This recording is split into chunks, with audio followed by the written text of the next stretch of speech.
3 jednoduché kroky, ako zabezpečiť svojmu dieťaťu miliónovú budúcnosť. Prvý krok. Hneď po narodení dieťaťa vlož 1200 eur na investičný účet.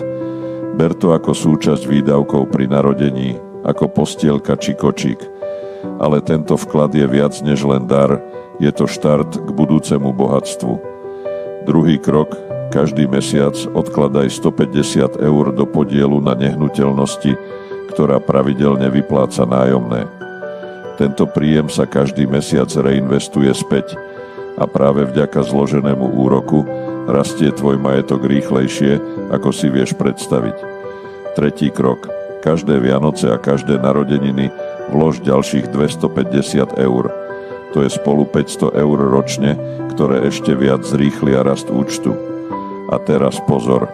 Keď tvoje dieťa oslávi 18 rokov, bude mať na účte približne 135 000 eur.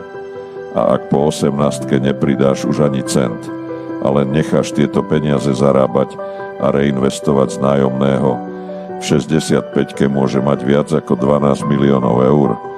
Nie je to dar, je to revolúcia. Buduj finančné zdravie, nielen spomienky. Sociálna poisťovňa končí.